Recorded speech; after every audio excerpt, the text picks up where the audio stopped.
Another organization at the national level that's been fighting this concept, this notion, since its inception on behalf of gun owners of America is here with us today.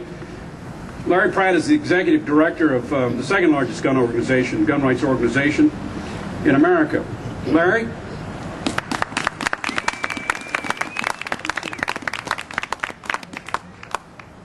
Hello, and thanks for being here. We've seen how every time another gun control law has been passed, crime gets worse. We've seen that criminals don't seem to pay attention to gun control laws. Big surprise. Something in their DNA, I guess. And we've been kind of curious to learn what it would be that would keep criminals from making a false ID.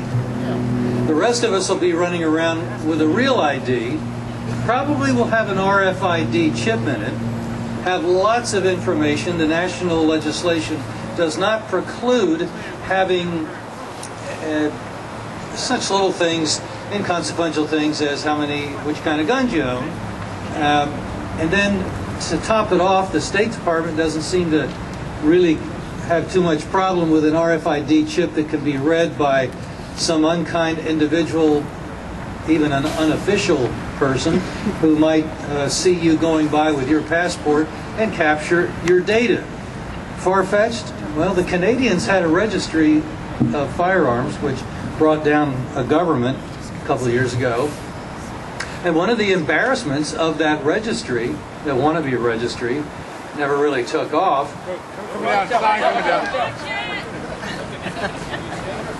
I tell you what, they will stop at nothing to shut us down. But we will persevere. You weren't doing that, I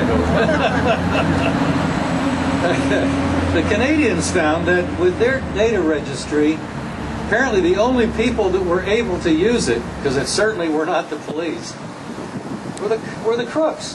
They were able to hack into the system. They were able to find out who had even more than one gun, an arsenal in Canada, and doggone his thing, but burglaries started pinpointing these arsenal hotspots. Now, if the data can't be protected any better than that on something that is so critical to the public safety, do you really think that your tax records, your gun records, your everything else records, your medical records, those are going to be kept safe? Well, the Veterans Administration had to fess up a couple of years ago that tens and tens of thousands of records of veterans in their medical history. 27 million. 27 million. Well, somebody's saying it's even in the millions. It was a bunch that went walking. Now, this kind of thing happens wherever data are collected, and for us to just sit back and think that there's no problem with the government collecting all this data, even if they were benign, they're as incompetent as they can be. You know, it's as if we're going to entrust it to one of those Disney characters, I forget his name, but the guy that was blind as a bat.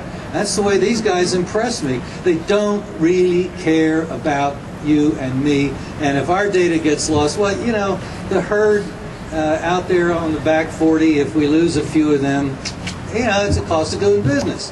So they're not concerned about our welfare. This is an element of control. That's what this is all about. And the idea that it was already mentioned, maybe you won't be able to buy a gun if you don't have the proper identification. Maybe, you know, they're going to try to threaten airplane flights and access to federal buildings. Gee, don't throw me in that briar patch. I mean, I can't go into a federal building. I so want to do that all the time. But anyway, these are the kinds of blandishments that are being put forth as why we really need to get going on this, and you'd better get going on it or else. Well, I'm delighted that we do have some states that have actually, not all 11 that were mentioned, but some of the states have actually made it illegal for anybody in the state, like a bureaucrat, to cooperate with the Real ID. That is what needs to be done here in Virginia. God bless you, Senator Cuccinelli, Delegate Marshall. We wish you the best in your efforts. Thank you so much. Right. Thank you very much.